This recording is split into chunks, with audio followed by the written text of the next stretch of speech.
Hello, and welcome to another episode of Sus Faction. Today is a Kyle-centric episode, and I'm Kyle, And I'm Isela, and and we're we're your your hosts. hosts. So today we're going to do Glitch in the Matrix, Glitch in the Mandela stories. Mhm.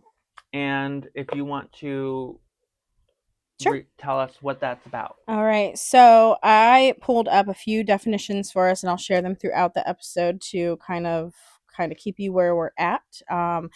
The A glitch in the matrix describes a highly unusual event that suggests reality itself might be a computer simulation, like in the movie The Matrix. It's a way to explain strange coincidences, bizarre occurrences, or odd phenomena that seem to defy normal logic. These events can range from seeing the same person twice, like deja vu, to impossible scenarios or out of place objects, pointing to a momentary error or inconsistency in the simulated programming of reality. And I have a couple stories for you of the Glitch in the Matrix that I found on Reddit. This Reddit thread was, what's your creepiest glitch in the Matrix or unexplainable things that's ever happened to you? And I liked the most recent one. The OP, or the original poster of this story, says, I remember being pretty young, 9 or 10, and I was at a car park of a pub in England, the South End. I remember seeing someone in their teens in a window of a house looking over the car park. They waved at me, and I felt like I knew them somehow.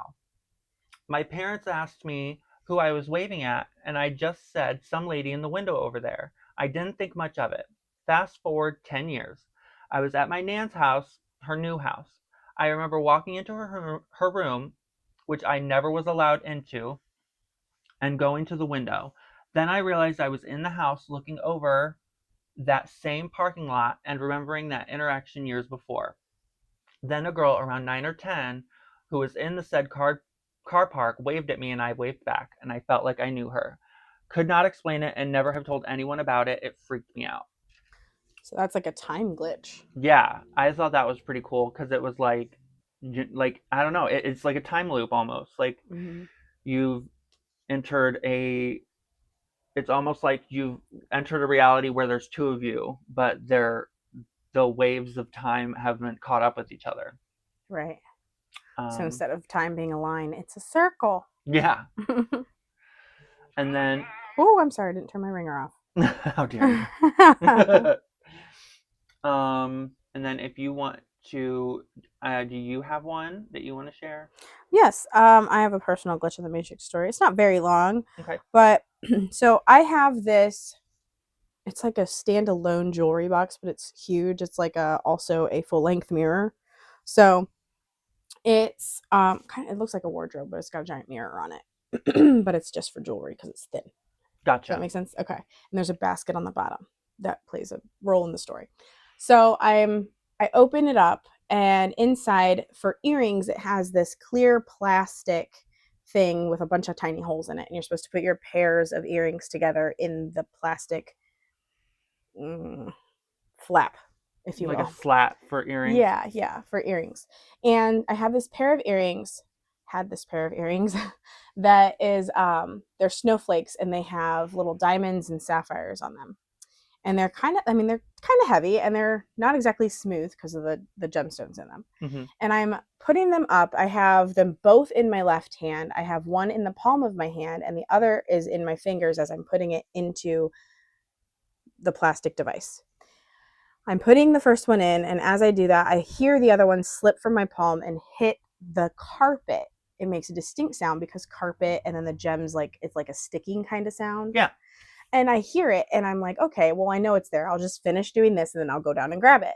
So I finish putting in the first earring, and I go down to look for the other earring, and it's not there. And I look under the wardrobe jewelry box, if you will. I look around the area where it's at, under the bed nearby. I can't find this earring anywhere. And I'm like, well, maybe it fell into the basket because there was like a Vera Bradley bag in there, and that's Mm-hmm. like fabric, and maybe it stuck to that. So I took out everything from the basket, shook it out, everything. I cannot find this earring. It just vanished. That's it. That's it. That's it. It's just gone. You'll find it again, and it'll be in some place that has nothing to do with wherever you were when you were putting it away. Yeah. Like you'll find it like outside your car while you're getting out of the vehicle, and it'll be stuck to your shoe or something. Watch. Okay. Here's a cute one that I found. Another one on Reddit. And this OP, I call them original posters just because I don't want to read out their names. But this poster said, "It's a weird but happy story. About 5 years ago in November, we lost our family dog to cancer. She was the dog my children grew up with, loved by all. At the next Christmas, at the end of the day of gifts, food, and family, I was picking up, and I found a tiny pewter dog figurine sitting on the mantle. I asked everyone who had been in the house that day if they had left it, and no one had. Okay, weird, but took it as a good omen. When my eldest went back to college at the end of that Christmas break, he asked if he could take the little figurine to remember his dog. Of course, I said yes. A week or two later, picking up around the house, there was that figurine again. I called my son and said, "You forgot the dog figurine." He said, "No, I didn't. It's right here in front of me on my desk." I had now found a second figurine. Again, no one claimed any knowledge of it. No idea how, but I still have two of them tucked away on a shelf to this day. And I liked that just because it's like a duplicate story, and it's Yeah. also like a story of something that they didn't have to begin with. Yeah, I've heard similar stories about like little gnome figurines. People are like, I have several of these that I don't know where they came from. Yeah, Yeah. I watched one video on a girl who went on vacation with a pair of sunglasses, came back from vacation with three pairs of the same pair of glasses. Oh my goodness. Like, and just don't know where any of them came from, except for the first pair, which she said she only bought one pair. They were like a cheapy pair, and she liked them because they were comfortable. And then all of a sudden, she has three total pairs. But okay, so I'll tell my story. My glitch in the Matrix story is a little longish, but it starts out with an NDE, which, if anybody doesn't know what an NDE is a near death experience. I had a near death experience, and ever since then, things in my reality seem to be off a little bit. Okay. So when I was about 9 years old, we were Christmas shopping in the mall here in our little town. Okay. When there was still a mall. Oh, I And know. there was this kiosk, not a kiosk, but a little setup in the middle of the hall of the mall where people would set up their different places to sell their items and their wares. And one of them was a Pokemon setup. And this guy had Japanese Pokemon cards, regular Pokemon cards. Like at the time, this is when Pokemon cards, to age me, this is when Pokemon just came out. Like, so Yeah. this is when Pokemon first started. This is early days. Yes. Well, I wanted this dark Golduck Japanese card because it was Japanese, not because I had any relation or connection to Golduck. He was not a Pokemon I cared about. I just wanted the card because it was Japanese. And I begged my dad, and he told me, okay.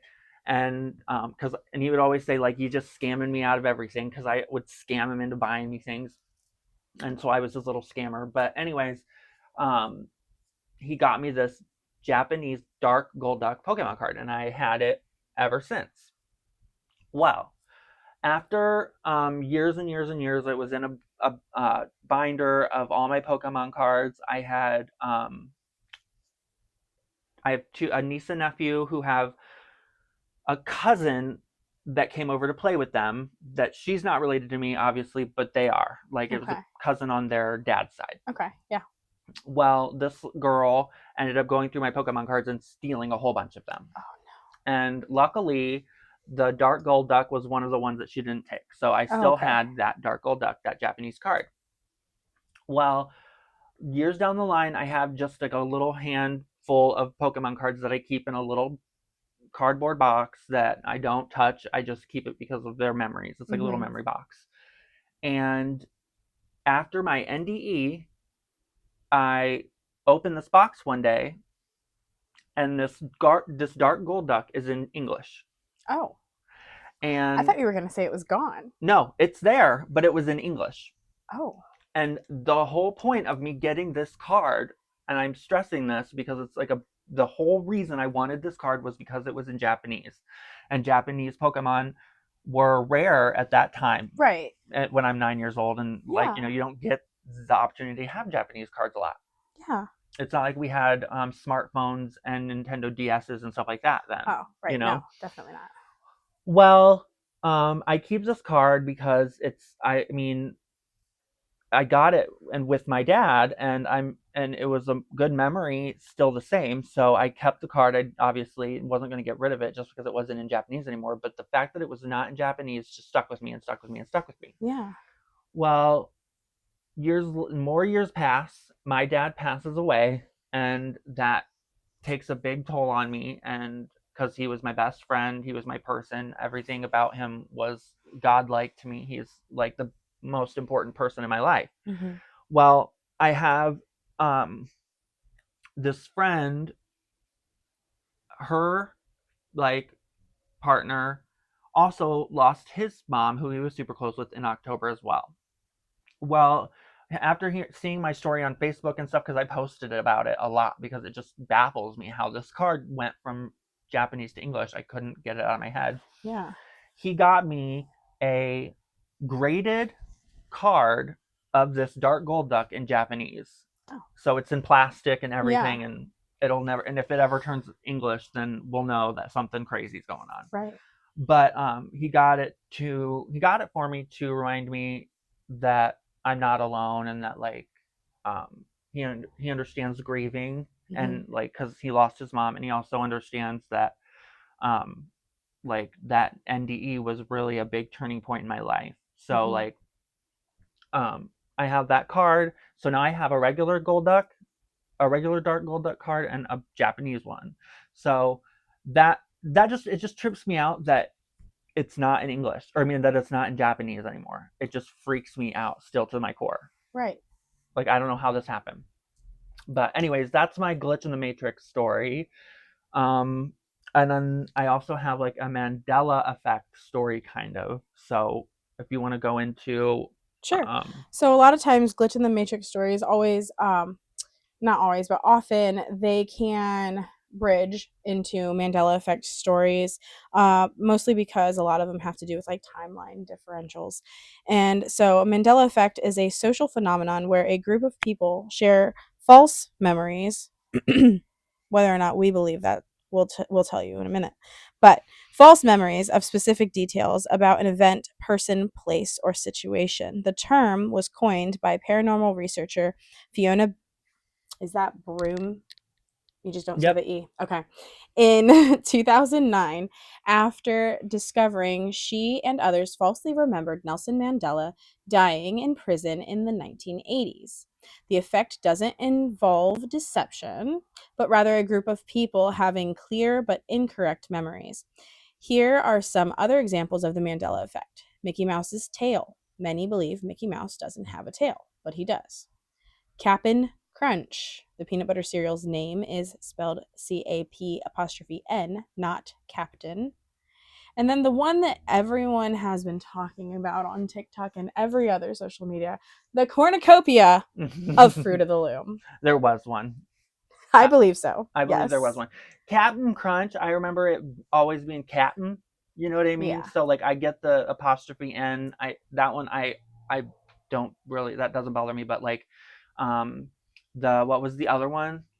The other one was Mickey Mouse's tail. Mickey Mouse's tail. Now, I feel like early days of Disney, he didn't have a tail.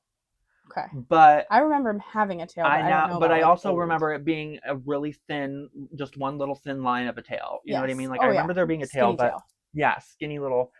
And then the Berenstain Bears. Yes, Berenstain versus Berenstain. I swear it was Berenstain Bears, and now it's Berenstain. I would have made so many off-color sarcastic jokes if it was Berenstain. Yeah. Can you imagine the stain a bear would leave? Right. Like, come on. No, it's not Berenstain. It's never been Berenstain. It's Berenstain Bears.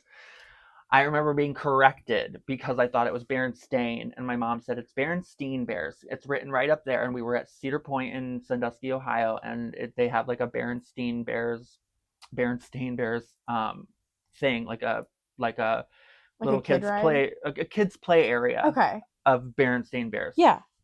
But my Mandela Effect story is another thing I feel like has to do with my NDE because a lot of things have changed in my reality since then. And growing up, my aunt, and I'm like, her name is Joanne, Mm-hmm. and this is a short story, but I remember her name being Joanne, Joann. No E, and I remember the fact that there wasn't an E was a big deal, like, because people misspelled her name with an E all the time, and it was Joanne without an E, da da da da da da. Like, she would correct people and da da da. And her daughter's middle name is Anne without an E. Okay. So I've So she always, carried that on. yes. Well, now her name is Joanne with an E. Mm. And so I feel like I was put into, like, when I passed and came back, I was put into a reality that's completely like parallel to the one we live in now. You know Yes. what I mean? Or like the one I live in now is Yeah. parallel to the one I was in. And the differences are very, very minute, but they're Yeah. there and I recognize them. So, I I understand that. I've heard other similar stories where people feel like they woke up in a different timeline where, like you said, there are minute differences, but there's still differences, like enough for you. They wouldn't, like, if you were to explain to the, well, I don't know if you ever talked to your aunt about it, but mm-mm. okay. It's like if you would ask your aunt about it, I bet she'd be like, "What are you even talking about?" I told my mom and she was like, "What?" Like, as if I was going crazy. And I'm like, "No, I'm serious." Yeah, so that's why I had said that the glitch in the matrix and the Mandela effect are similar. They both have to do with timeline. Now, as far as the Mandela effect being a false memory, there are a group of people, I am one of them, that think it has to do with timeline interference, that it is I agree. purposeful. Me too. So, timeline interference typically refers to the alteration or modification of past events, often through time travel, resulting in a new altered timeline with a different present and future. This concept is a staple of science fiction, exploring how changes to the past can lead to paradoxes, alternate realities, or a self correcting timeline that resists change. The term can also refer to a historical timeline that has been altered by an external influence, as seen in the context of political interference. Yeah. That makes me uncomfortable a little bit. But And now I remember why I wanted to talk about that movie. okay, so yeah, what is this movie you're mentioning? Okay, so Idiocracy is a movie that came out in 2006. They already tried to bury this movie once. So the movie was supposed to go to theaters, and it's got a lot of SNL actors in it. It was supposed to go to theaters, and it uh, they they whoever the big they are um, didn't want this movie to reach large audiences so badly that they got it released straight to DVD. Have you seen Idiocracy? No. Oh my gosh. Okay. I I think it's hilarious. Now, I saw this movie back when I was in college and we just thought it was funny.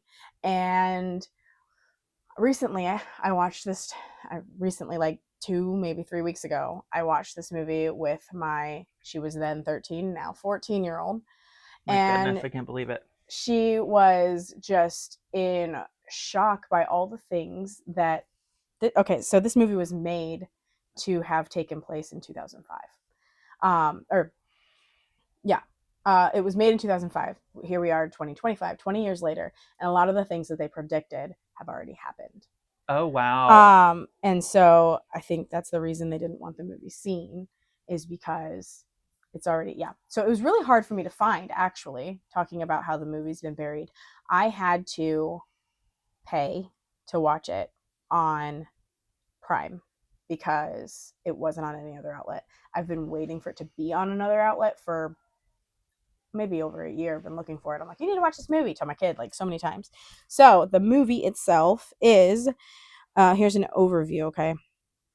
In 2005, average in every way, Private Joe Bowers, played by Luke Wilson, is selected to take part in a secret military experiment to put him in hibernation for a year, along with a woman named Rita, played by Maya Rudolph. The slumbering duo is forgotten when the base they are stored on is closed down and are left in stasis until 2505. When they finally wake up, they discover the average intelligence of humans has decreased so much that Joe is now the smartest man in the world. Wowzer. So one of the things they did they found him out was that he didn't have a barcode tattoo, so he couldn't pay for anything. And he went to the hospital when he first woke up because he was like, "What year is it? I must be going crazy. It can't be 2505." So he went to the hospital. At the hospital, everything's a transaction. There's a register. Every single thing that the doctor says or does, there's a charge for it. And there are advertisements everywhere. People's clothing are made up of advertisements. Yes, they're just ads. They wear ads everywhere that they walk. There are ads everywhere. The TV itself is the size of the wall, but the screen is the size of like maybe a laptop screen.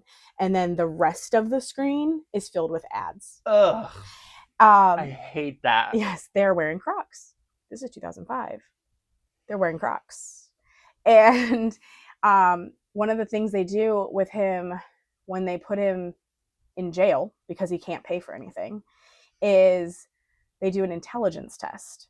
And the intelligence test is, do you remember those shape things they gave us as kids that were like a hole and you had a circle and a square and a triangle, yes. and you had to put the matching block in the, he's the only person that can put a square block in a square hole, so he must be a genius. Oh, wow. And this is the world that they live in. Um, there's a celebrity that is president in the movie, and they are trying to fix drought, world hunger. They have a shortage of food, real food. Everything's majorly overprocessed. They have a shortage of food because they are watering the plants with an electrolyte beverage because it has electrolytes. It has what plants crave. And he's having a conversation with someone in the cabinet at the White House, and the person keeps saying this like line of an advertisement. He goes, "Why do you keep saying that?" And he goes, "Because I get paid every time I say it. Why don't you do it? You so smart." Oh my god. It's crazy. Idiocracy. Yes. And the reason why I bring this movie up is because part of what he's searching for is a time machine to go back because he doesn't want to be there. I wouldn't want to be there either. But he doesn't want to be there. And so he's looking for a time machine, and they keep telling him, you know, "Oh, you can find the time machine built, but it was built a really long time ago by really smart people. And like, we don't know how to use it." And he's like, I could probably get it working. I just need to find it. Like, show me where the time machine is. And then he realizes that That movie? Yes, and he thinks that there could be a paradox involved because when he was alive, there was no time machine, so he could only go back as far as when the time machine was invented. Mm-hmm. And then Rita doesn't want to go back because she owed a pimp money. She was actually a prostitute. Okay. So yeah, she was actually a prostitute, and she owed a pimp money, and she didn't want to go back in time. But yeah, the movie is crazy. I think it's a good warning, but it's also done in a very comedic manner, and it's probably done that way on purpose, so we won't take it seriously. Right. I'm so going on Prime and watching it. I don't care if I have to rent it. I think that I don't think I have any more stories on here that I wanted to pick out. So, if you have any more, do you have any more Mandela Effect stories? One that I don't remember personally, but I was talking about it this weekend with a friend of mine that was visiting, and him and my husband both adamantly swear that Sinbad did a movie called Shazam where Shaq had Kazam. I swear, I don't know if it was that was the name of the movie, but I know Sinbad played a genie in a movie. Okay, see, I don't remember that, but I hear a lot of people remember that one. Yes, Yes. Sinbad. My mom remembers that. Okay. Like, So Sinbad did a movie or a show. It could have been a made for television show or whatever, where he was a genie for sure. And Shaq's movie came afterwards or whatever. I feel like what it is Sinbad did the movie, and then Shaq's version was supposed to erase the Sinbad version from our minds. Oh, maybe. You know what I mean? Yeah, that's possible. So, but yeah, they are definitely trying to like erase that from existence, from our memories because I don't remember it. There's another one. Oh, Tinkerbell dotting the I. she always did. And not only did she dot the I, there were times when her wand wouldn't work and she would cross her arms and stomp her feet and shake the wand. She would shake it, and yeah. It was an ongoing running joke. She did it several times in several movies. It wasn't just one. Right. And they can't sit there and tell me it never happened because I remember it. There's so many with Disney. I couldn't tell you any of them offhand right now, but Disney has a lot of Mandela effects. Like, it's crazy. Well, they admitted to editing, what was that mermaid movie? It's a mermaid movie, older one. Splash? Yes. They admitted to editing scenes of that when they put it on Disney Plus. Okay. So if they admitted to that, maybe they were like, well, we'll just give them something to get off our backs about the changes, but you just told me that you're doing it. Yeah, exactly. You just gave us what we needed to question you further. Yes. Okay, well. That's all they have. If that's all we have today, then again, thank you for listening. Be sure to come back for another episode. We post every week on Thursday at 6 p.m. Eastern Standard Time. Remember, trust no one and question everything. And if you want to find us, you can find us at, or if you want to send in your own stories, our email is susfactionpod@outlook.com. Again, that is susfactionpod@outlook.com. And our Instagram? Our Instagram is @susfactionpod. And I post a teaser Monday nights to show what our upcoming episode will be. And that would be it. Thank you, guys.